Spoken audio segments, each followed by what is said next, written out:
Have you ever heard of a beauty pageant that decided the fate of a nation? Or a secret plot so sinister it threatened to wipe an entire people off the face of the earth? This isn't a modern spy thriller. It is the incredible true story of a young Jewish orphan who became a queen and saved her people from genocide. This is the story of Esther.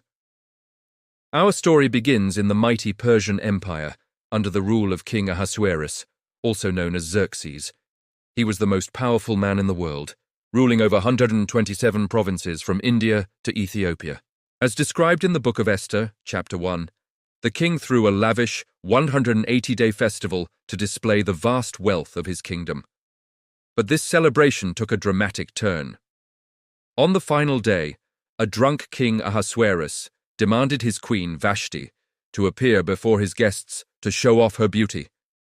When she refused, the king, enraged and embarrassed, banished her forever. This royal scandal created a vacancy. The throne needed a new queen. A decree was sent out across the empire. Gather all the beautiful young virgins for the king to choose his new queen. And this is where we meet a young Jewish girl named Hadassah. Orphaned as a child, she was raised by her older cousin, Mordecai, in the capital city of Susa. Hadassah was exceptionally beautiful, and she was taken to the palace along with countless other young women. Following Mordecai's wise counsel, Hadassah kept her Jewish identity a secret. In the palace, she was given a new Persian name, Esther.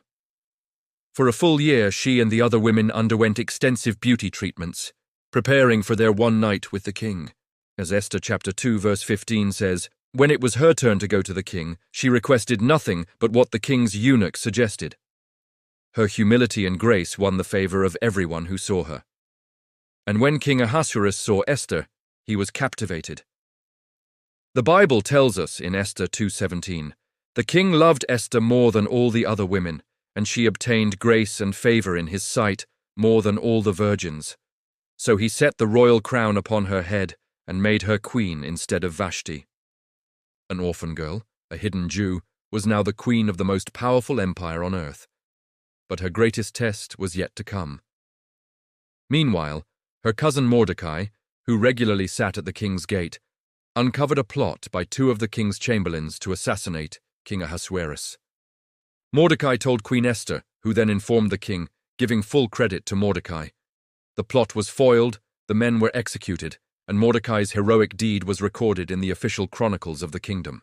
This small detail, seemingly insignificant at the time, would soon play a crucial role in the destiny of the Jewish people. Now, Haman. He was a high-ranking official, a favorite of the king, who was promoted above all the other princes.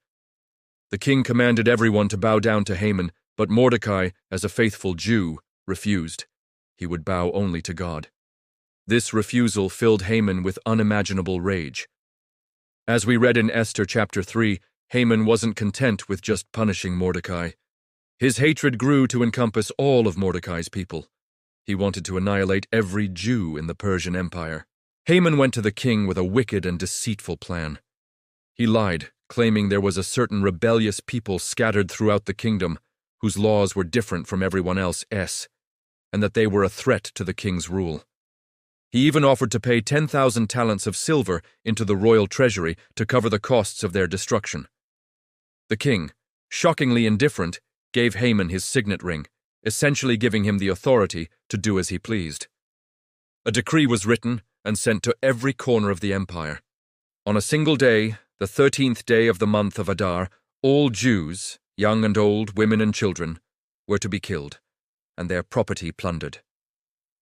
When Mordecai learned of this genocidal decree, he tore his clothes, put on sackcloth and ashes, and cried out with a loud and bitter cry. Across the empire there was great mourning among the Jews, with fasting, weeping, and wailing. The entire nation was facing extinction. When Esther heard of Mordecai's distress, she was deeply troubled. She sent clothes to him, but he refused them. Through a messenger, Mordecai revealed Haman's entire plot to her and sent her a copy of the death decree. He then gave her a life-altering command. Go to the king, plead for your life, and beg for the lives of your people. Esther's response reveals the terrifying reality of her position. She reminded Mordecai that anyone who approached the king uninvited would be put to death, unless the king extended his golden scepter. She hadn't been called to see the king for 30 days. To go now was to risk immediate execution. But Mordecai sent back a powerful and prophetic message, recorded in Esther chapter 4, verses 13 and 14. He said, "Do not think that because you are in the king's house, you alone of all the Jews will escape. For if you remain silent at this time, relief and deliverance for the Jews will arise from another place, but you and your father's family will perish. And who knows but that you have come to your royal position for such a time as this?" Those words changed everything. For such a time as this.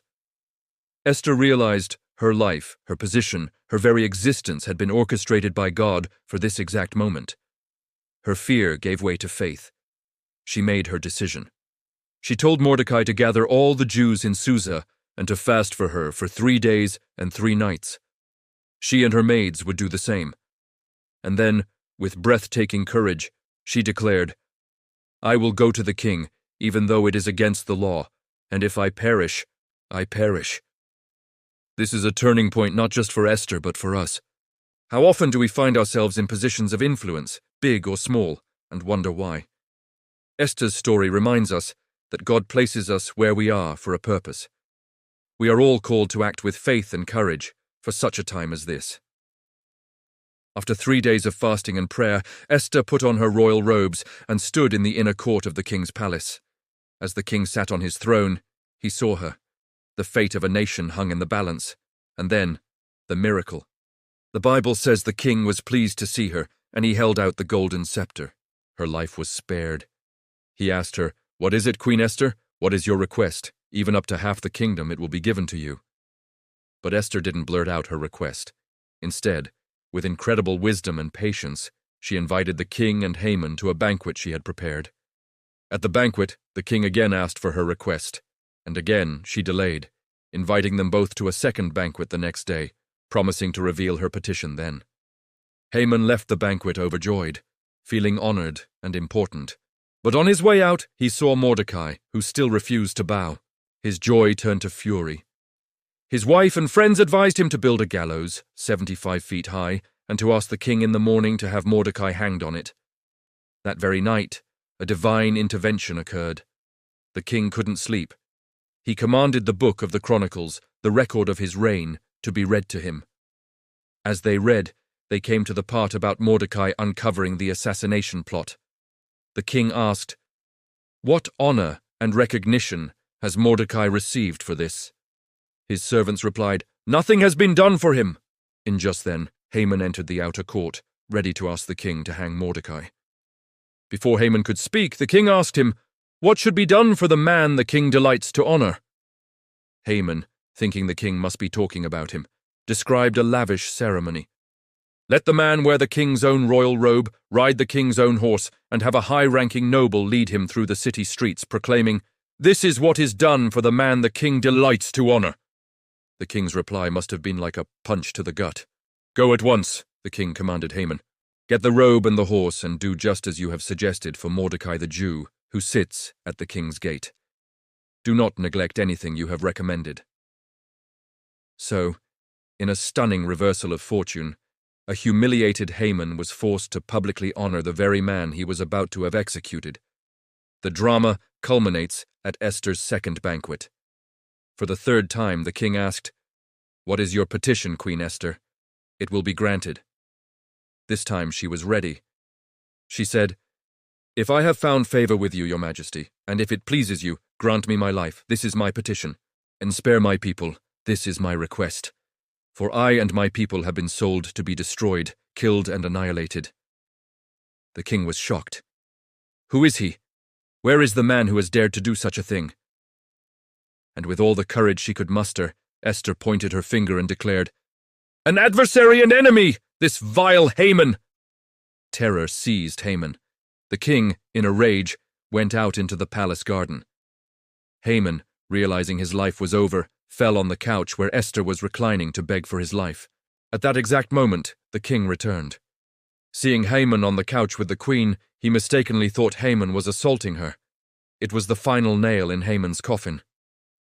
The king's attendants covered Haman's face, a sign of his condemnation.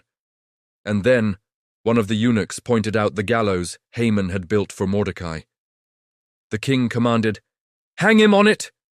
And so Haman was executed on the very gallows he had prepared for his enemy. The story doesn't end there. The king's original decree to kill the Jews could not be revoked, but the king gave Esther and Mordecai his signet ring and told them to write a new decree in the king's name. This new decree gave the Jews the right to assemble and protect themselves, to destroy any armed force that might attack them. When the fateful day, the 13th of Adar, arrived, the tables were turned. The Jews defended themselves and triumphed over their enemies. The deliverance was so great that it became a festival, the Feast of Purim, which is celebrated by Jewish people to this day. It's a joyful celebration of God's faithfulness, a reminder of how he can turn sorrow into joy and mourning into a day of celebration. The story of Esther is a powerful testament to God's hidden hand at work. God's name is never actually mentioned in the book of Esther, yet his presence is felt on every page, in the coincidences, the timing, the reversals of fortune. It shows that even when God seems silent or distant, he is always working behind the scenes, weaving all things together for the good of his people. Esther's story teaches us about courage, faith, and divine providence. It encourages us to see that our lives, no matter how ordinary they may seem, have a purpose in God's great plan. Like Esther, we may be called to step out in faith into risky situations. We might be the one person in the right place at the right time to make a difference for such a time as this. Thank you for joining me on this incredible journey through history and faith. If you found this story as inspiring as I do, please hit that like button and subscribe for more deep dives into the most powerful stories ever told. We have so much more to explore together. Thanks for watching.